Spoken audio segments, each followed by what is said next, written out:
Phoenix ने आम लोगों में बांटने का निर्णय करके इस प्रोडक्ट को नेटवर्क मार्केटिंग के जरिए डायरेक्ट लोगों तक पहुंचाया है। अब आप फिर भी कंफ्यूज होंगे, क्योंकि नेटवर्क नाम का जंतु आपको बहुत पहले या बीच बीच में भी सताया होगा। मेरे साथ ये 10 साल लगा रहा और आज भी लगा है, और जिंदगी के आखिरी पल तक मैं सिर्फ नेटवर्क बनाऊंगा। उसकी वजह बताता हूं। होशियार लोग काम करते हैं, पैसा बनाते हैं, पैसा कमाते हैं, और सबसे होशियार लोग दुनिया में नेटवर्क बनाते हैं।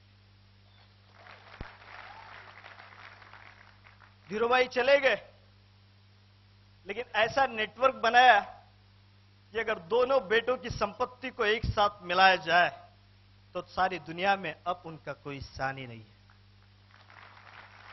ये क्या है? मैं 10 साल इस फील्ड पे असफलताओं का सामना करते रहा, और मैं भी साबुन चायपत्ती बेचते वक्त में लाखों करोड़ रुपए की बात किया करता था। अभी बड़ा हास्यास्पद लगता है कि कैसे आदमी साबुन सोडा बेच करके कैसे करोड़ रुपए कमा सकता है। मिस्टर वाइकर ने 42 लाख रुपए की मर्सिडीज बेंज ली। पूरी इंडिया में फिनिक्स का पहला रियल एस्टेट एडवाइजर है जो 2.5 साल में कर गुजर गया।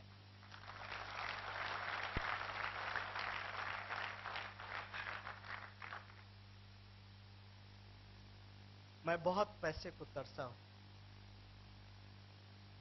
मैंने जब रियल एस्टेट मेरे सामने आया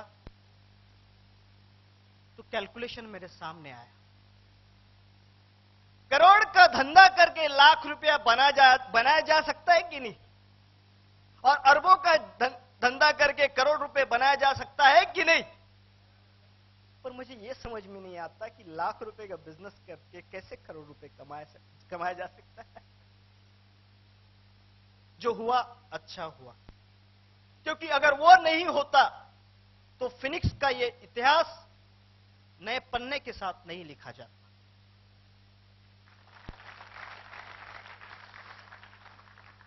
मुझे सुनने के लिए आप सब हैं अभी।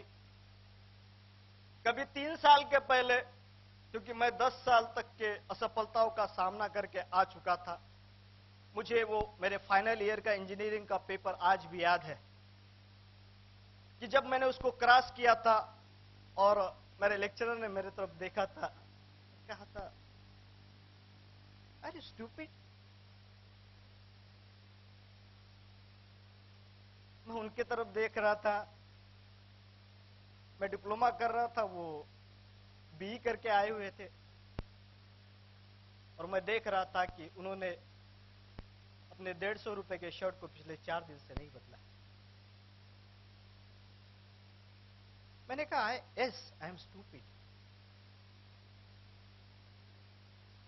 क्योंकि मुझे जो करना है, मुझे जो बनना है, वो ये जगह ही नहीं। आप यकीन नहीं करेंगे, तब मैं क्लास बंक करके यहां नागपुर में आता था, इस हॉल में आता था, दिल्ली जाता था। मिलेनियर वो लोगों को सुनने के लिए जो फाइनेंशियल फ्री हो चुकी है, जिनको फ्रीडम है। मुझे कहते थे मेरे क्लासमेट, क्या जितेश, फादर टीचर है, उनका तो सोच।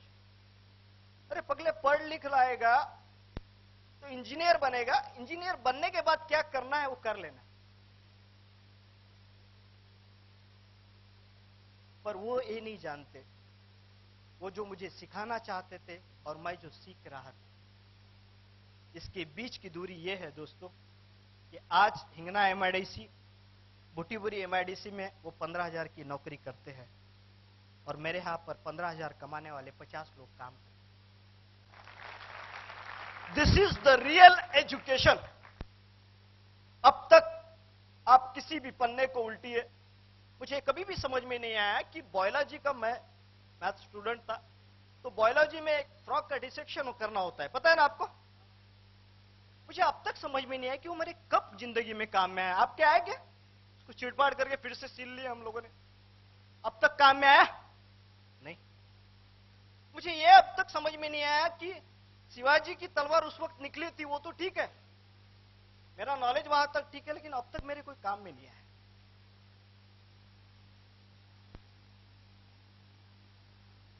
ऐसे एजुकेशन से हमने रुपया कमाया है, और रुपया बनाने का नया अध्याय इसी फिनिक्स से स्टार्ट होता है, क्योंकि यहां कोई सिवखेड़ा नहीं मिलेगा।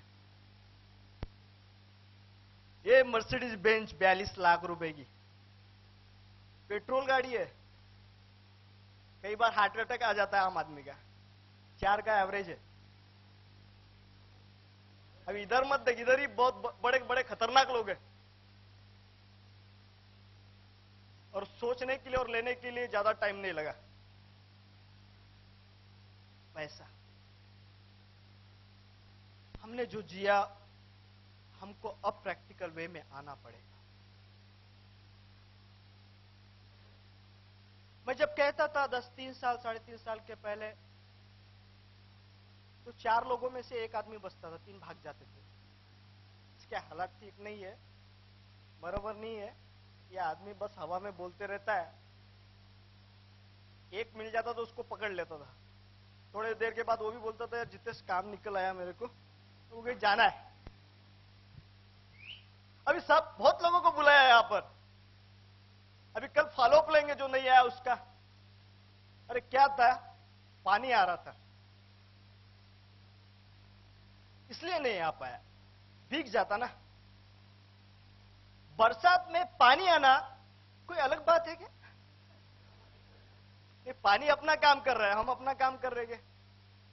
ये बुड़बक को अगर इतना समझ में आता तो अगली बरसात 4 व्हीलर में जाती। आप सब लोगों को समझ में आ गया, आप सबको समझ में आ गया। न भूतो न भविष्यति, जो दुनिया में अब तक नहीं हुआ वो करने के लिए फिनिक्स का जन्म हो गया।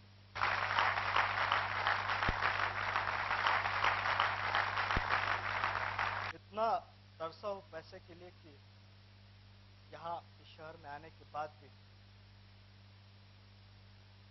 मेरा बच्चा 1.5 साल का था। मैं जिस एरिया में रहता था, मैं सब बताऊंगा आपको, ये चीज बताना जरूरी है। जरीपट का एक एरिया है नागपुर में, उस एरिया में मैं रहता था। पीछे में झोपड़पट्टी थी, कभी मेरे अच्छे भी दिन हुआ करते थे, कभी मैं हजारों में लाखों में गया भी था। ऐसा वक्त आया, वहां रहता था, पीछे में रिक्शा वाले रहते थे, उनके बच्चे के पास 150 रुपए का वॉकर, पर मैं अपने बच्चे को वो भी नहीं दे पा रहा, क्योंकि 150 रुपए के बारे में मैं ये सोचता था कि ये 150 रुपए अगर 8 दिन पेट्रोल के लिए चलेगा तो मेरा एक बड़ी कंपनी बनाने का सपना एक दिन पूरा हो जाए।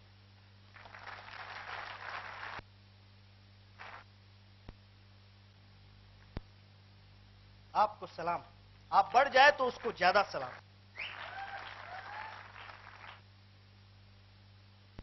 बहुत लोग सपने सपने कहते हैं, कभी हम सपनों पे यकीन नहीं करते, लेकिन एक बहुत बड़ा राज जो कुछ लोगों को मालूम है, शायद अगर ना मालूम हो तो ध्यान से सुनना।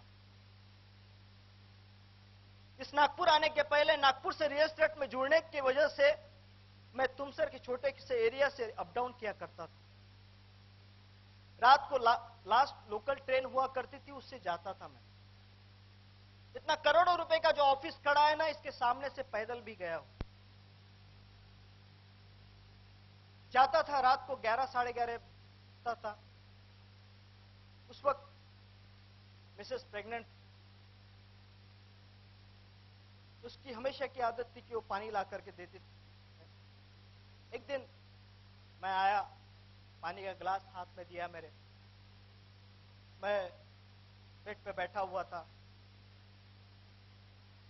वो कहती है कि सिलेंडर खत्म होने को है और कल का राशन भी नहीं है, आज तो चल गया जैसे तैसे। मैं अपनी धुन में था, मैंने कहा कि मैं कुछ तुझे दिखाऊं, देखना शायद। कि देख, मैं देख रहा हूं एक बहुत बड़ी कंपनी हो चुकी है मेरी।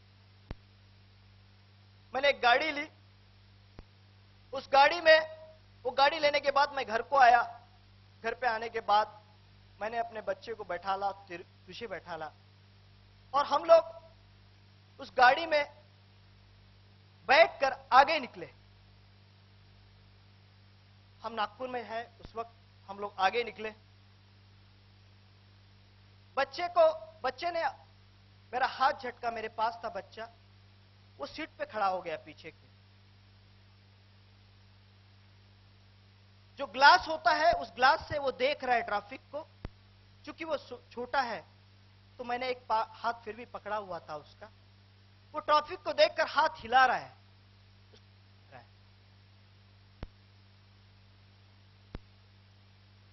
उसने मेरी तरफ देखा, मैं समझ गया वो ये कहना चाह रही थी कि मैं इस आदमी को क्या समझाऊं। तो ये कह रही हो कि कल का राशन, आज का तो हो गया, कल का राशन नहीं है और कल सिलेंडर भी खत्म होने को है। मैंने भी देखा, थोड़ा सा ऐसा। और 24 जुलाई 2006 का वो दिन मुझे आज भी याद है, जब मैंने इनोवा लेकर घर आया। इस बार गाड़ी नहीं थी, मैं गाड़ी को देख रहा था, बच्चा उसके हाथ में था। हम लोग राहटे कॉलोनी में रहते थे। राहटे कॉलोनी से लोकमत चौक पे आते वक्त में एक फ्लाईओवर है। मैंने ड्राइवर को कहा कि इस फ्लाईओवर से लो। जब वो ऑफिस बना नहीं था तो मैं उसको विजुअलाइज करना चाहता था, तो मैं अक्सर फ्लाईओवर से जाता था। मेरा फिर भी पूरी नजर उस गाड़ी पर थी, मैं उसका इंटीरियर देख रहा था। इस वक्त बच्चा लेकिन मेरी मिसेस के हाथ में था। उसने हाथ झटक के कब पीछे गया मुझे पता भी नहीं। वो आईने से, वो ग्लास से झांकने लगा, वो हाथ हिलाने लगा, मुझे ये भी नहीं पता। मिसेस का ध्यान गया, उसने मेरे कंधे को झटका दिया और कहा कि देखो पीछे। मैं देख रहा था कि वो हाथ हिला रहा था, उसको मजा आ रहा था पूरा ट्रैफिक देखकर। मैंने देखा इसके आंख में पानी, और मैं ये बात समझ गया कि सपनों में कितनी ताकत होती है। अगर पेट का बच्चा ये बात सुन सकता है तो हम फिर सपने बड़े देखते हैं। ये मेरी जिंदगी का सच है। हम लोगों ने ये हिम्मत तो जरूर करनी चाहिए। जिंदगी कब कैसे गुजरे, हम कैसे फना हो जाए पता नहीं नियति को, लेकिन हमने अपनी जिंदगी में एक बात तो सोचनी थी कि ऊपर वाले ने जैसे धीरूभाई को बनाया, जैसे लक्ष्मी रतन टाटा को बनाया, जैसे बिल गेट्स को बनाया, वैसे मुझे भी बनाया।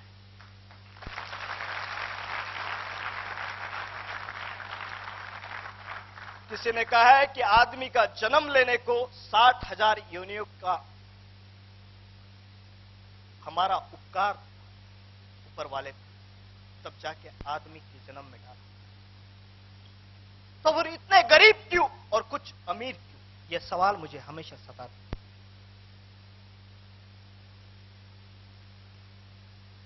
फिनिक्स एक बिजनेस हो सकता है,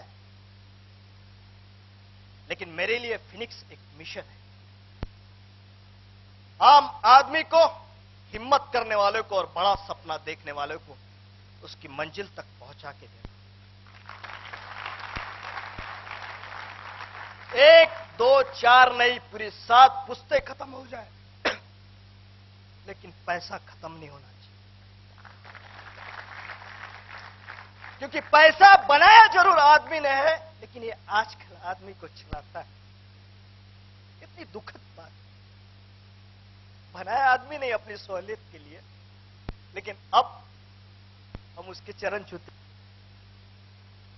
पैसे के नाम से बैठने को मिल जाता है।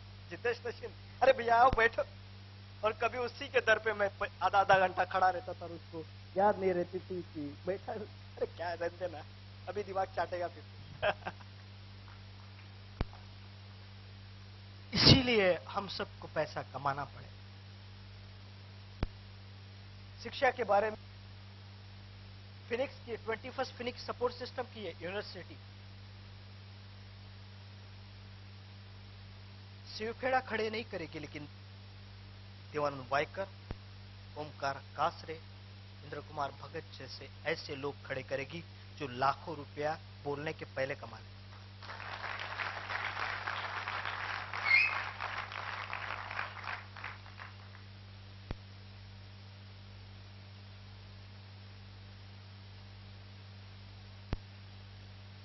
बहुत ऐसे दिन गुजरे, मैं जानता हूं।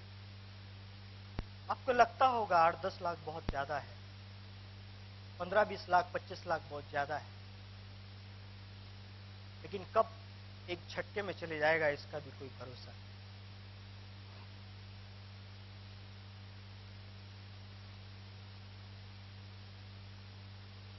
रियल एस्टेट में दुनिया में बिजनेस का हुनर सिखाने के लिए पहली यूनिवर्सिटी ने जन्म लिया है, इसका नाम है 21st फिनिक्स सपोर्ट सिस्टम। और मेरी कसम है कि इस कंपनी के लीडर बोलेंगे बाद में, पहले रुपया कमाएंगे। जैसे आपने देखा कि 50,000 वालों के लिए यहां जगह ही नहीं थी। अभी हमने एक कसम कही, अभी पिछली बार जब इनकी मर्सिडीज आ रही थी तो हमने एकदम से 15 दिन में ऑर्डर दे दिया। तो मर्सिडीज में कोमल करके एक लड़का है, वो आया, बोलता है साहब संभव नहीं है, रिलायंस वालों को 150 मर्सिडीज देना है। मैंने उसको बुलाया, बोला इधर आ। मतलब धीरू भाई ने रिलायंस कब शुरू की थी पता है क्या? मैं बोले नहीं सर। बोला 1969। कितने साल हुए? 1969 से अगर अभी काउंट करें तो कितने साल हुए? 30 साल के ऊपर हुए ना, 38। मैंने कैलकुलेशन में थोड़ा कच्चा हूं, मैंने बोला 35 साल लगे 150 मर्सिडीज लेने के लिए। उनको बहुत अच्छा लग रहा है। अगले 5 साल में 150 मर्सिडीज रहेगी।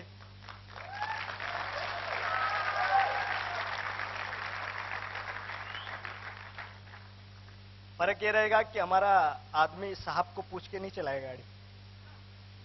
मैं साहब को पूछ लेता पहले। इस 12 सितंबर को हम 5 सी क्लास मर्सिडीज बेंच लाने आ रहे।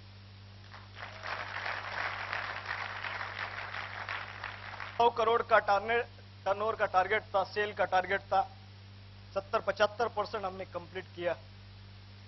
अगले साल का 1000 करोड़ का है। और सबसे खास बात 2012 का टारगेट है 1 लाख करोड़ का। उससे खास बात कि उस 1 लाख करोड़ में 20,000 करोड़ रुपया बटेगा। जो अब तक न डीएलएफ ने बांटा न किसी ने बांटा, वो 20,000 करोड़ रुपया ज्यादा महत्वपूर्ण। आपको अतिशयोक्ति लग रहा होगा, लेकिन इस महीने फिनिक्स ने बांटा 42 लाख, 42 लाख रुपए। ये बात को अगर आपकी को जांच पड़ताल करना हो तो इनकम टैक्स डिपार्टमेंट में आप अगस्त महीने में जाएंगे तो आपको 42 लाख पर 10.25% टीडीएस कटा हुआ मिलेगा।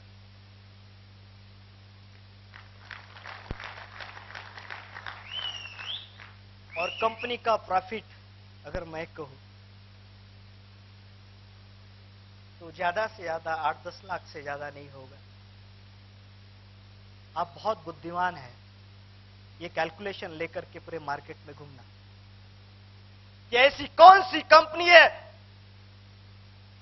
जो 90% बांटती है और 10% हिस्सा अपने पास रखती। ये दिल से अब तक नहीं हुआ। आपका अच्छे टैलेंट का हर एक ने इस्तेमाल किया। हर एक ने आपके वजह से पैसा बनाया है, ये काम नहीं करेगी। फिनिक्स लोगों को बड़ा करेगी, उसके बाद पैसा।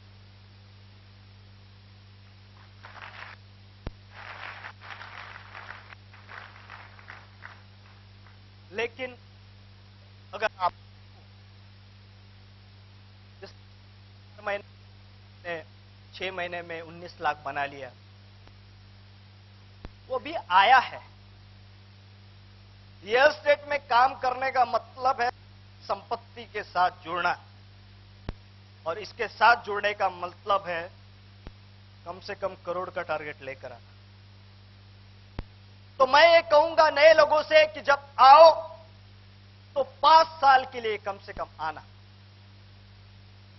और अपने नॉलेज को, आपका जैसे इंजीनियरिंग का और डॉक्टरी का, इनकम टैक्स का, एमबीए का, जो भी नॉलेज होगा उसको फिनिक्स के बाहर ही रखना। वो नॉलेज टोसते रहता है, और वो 8वीं पास बोल के गया। 8वीं पास है ना शाहू? यार शाहू, कितना है अपना एजुकेशन? हाँ बढ़िया।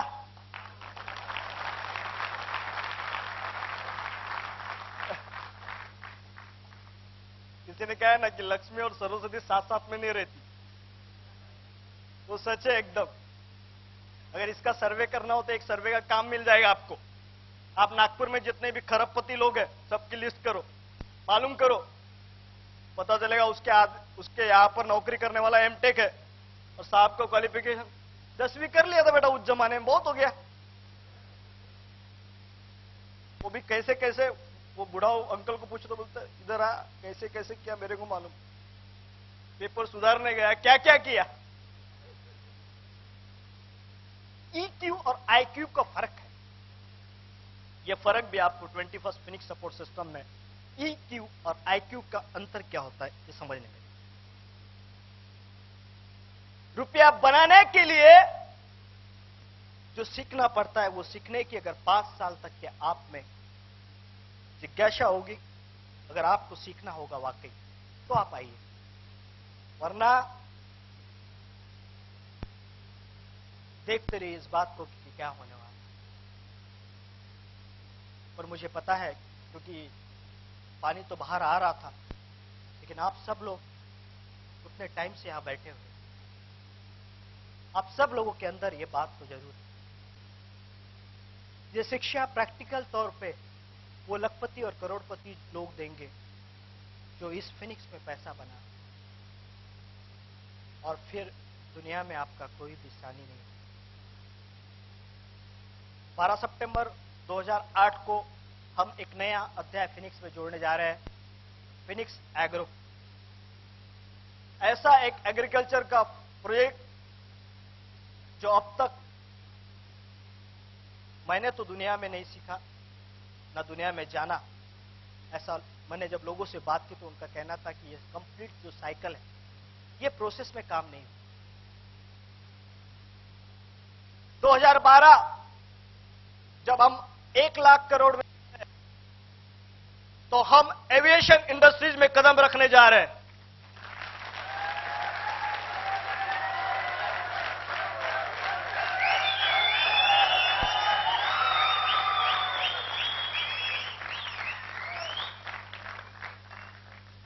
बस स्टॉप की बढ़ती हुई भीड़, रेलवे की बढ़ती हुई भीड़ धीरे धीरे एयरपोर्ट पे बढ़ने लगी है। अगले 5 साल में एयर ट्रैफिक काफी बढ़, फिनिक्स के अपने खुद के हवाई जहाज होंगे।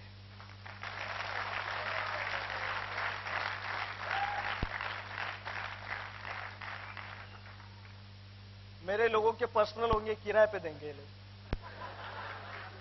छोटे वाले। 6 सीटर बोला तो 6 सीटर अब फिनिक्स को लेने की जरूरत नहीं पड़ेगी, क्योंकि एक फिनिक्स लेने वाला है। कुछ लोगों को अभी भी अटपटा लग सकता है, वो ऐसे ही हो, लेकिन थोड़ा कैलकुलेशन पे जाओ कि अगर मैं कहता हूं कि हम लोग रहेंगे तो बोइंग 307, 300 करोड़ से ऊपर नहीं आता। क्या बोला? बोइंग 307, 300 करोड़ से ऊपर नहीं आता। तो ये पॉसिबल है कि नहीं?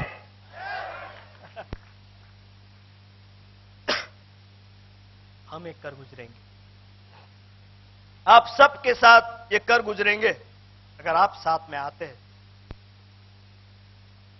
5 शहरों में कंपनी के खुद के ऑफिसेस हो चुके हैं। ये फाइनेंशियल ईयर में जब हमने 1000 करोड़ का टारगेट लिया है, तो अगले 3 महीने में हम और 5 शहर ओपन करने जा रहे हैं।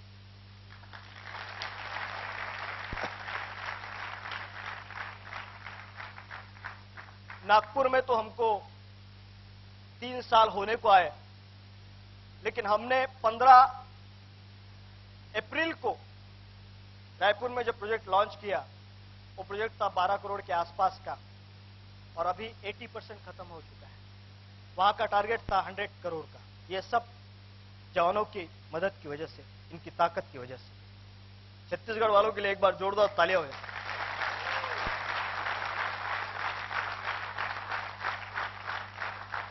100 करोड़ का टारगेट अगर 12 करोड़ 4 महीने में, पहले 3 महीने में खत्म हो सकता है, तो 100 करोड़ एक साल में खत्म होना कोई अलग बात होगी क्या?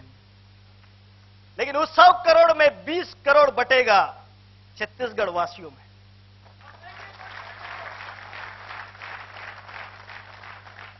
ऐसे कई शहर, इंदौर हो, हम मुंबई गए, पुणे हो, ऐसे कई शहर आपका, आपके टैलेंट का और फिनिक्स का इंतजार।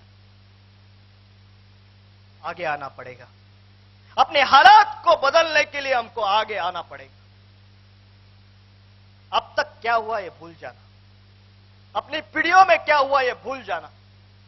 आपकी पीढ़ी गिनी जा सकती, पर इसके लिए मैं आपको गुजारिश नहीं करूंगा, क्योंकि अगर आप निर्णय लेके अपने निर्णय से आते हैं, तो मुझे लगता है कि हमको एक कर गुजरना आसान हो जाए।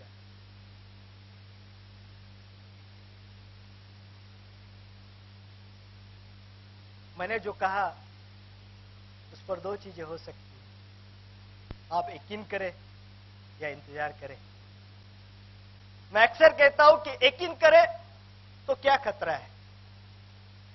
आपसे फिनिक्स ने लाख रुपए मांगे क्या? सबसे बड़ी तकलीफ यही है, नहीं मांगे ना। 1 लाख रुपया गद्दा देता ना, तो वो पलट पलट के सोता उसके ऊपर, और जब तक वो फट नहीं जाता, अरे कहीं से तो निकलेगा लाख 5 लाख, अरे 1 लाख गया यार, 20,000 तो निकल। तकलीफ यहां पर है।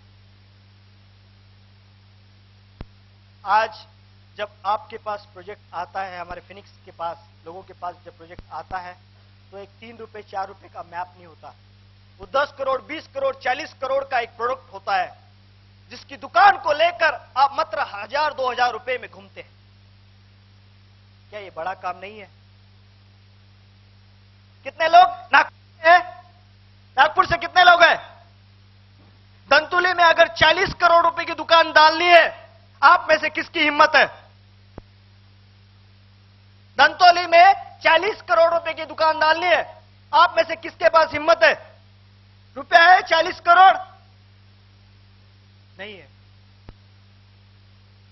लेकिन फिनिक्स ने 40 करोड़ का, 100 करोड़ का, कल चल के 1000 करोड़ का माल आपको देकर आपको ओनरशिप दी कि आप इसको जो मिला, जो कंपनी ने जो डिसाइड किया, वो रेट में बेचो।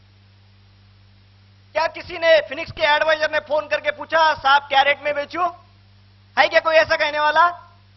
फिनिक्स के पुराने एडवाइजर मुझे बताए कि आपने कभी वो प्रोडक्ट को बेचते वक्त पूछा, सर कितने रेट में बेचो? क्योंकि आपको सब पता होता है। यही फिनिक्स की प्रोसेस है। आखिर में एक ही बात कहूंगा दोस्तों,